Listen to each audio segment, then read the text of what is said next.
Most useless is contextual. A technology that fails commercially or socially may still be useful in niche settings or as a learning milestone.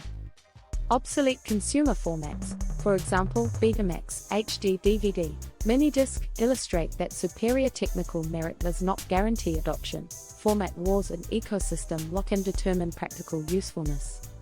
Single-purpose novelty gadgets, for example, pet rocks, USB pet rocks, singing fish, succeed briefly as fads but offer little long-term utility beyond novelty and cultural commentary.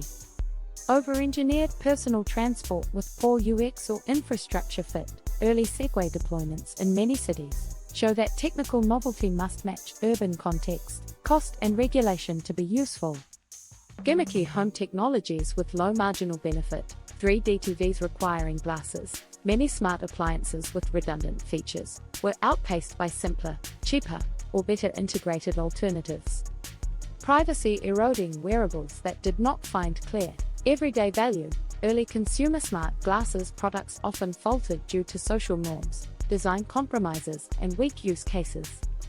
Proprietary, poorly supported ecosystems, closed smart home hubs with few integrations, become useless as standards and expectations move toward open, interoperable platforms. Complex single-use kitchen appliances that duplicate existing tools, appliances for one niche recipe, frequently end up stored in cupboards because multi-purpose tools suffice for most users. Overhyped solutions without measurable outcomes, some quantified self-gadgets with little actionable insight, demonstrate that data without context or clear action is low value.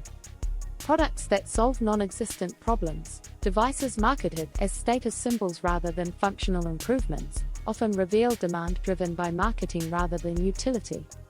Technologies with high recurring costs but low benefit, certain subscription hardware or proprietary consumables, decline when cheaper, open alternatives appear.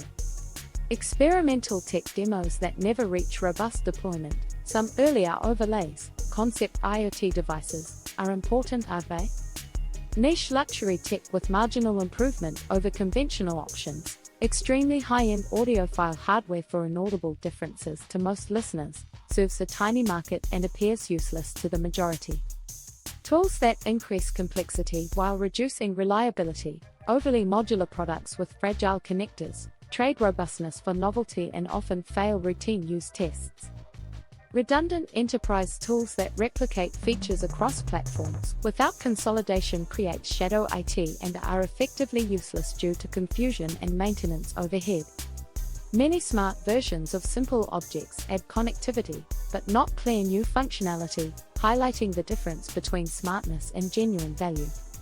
Lessons from useless tech include the importance of user-centered design, ecosystem compatibility, clear value propositions, affordability, and cultural fit.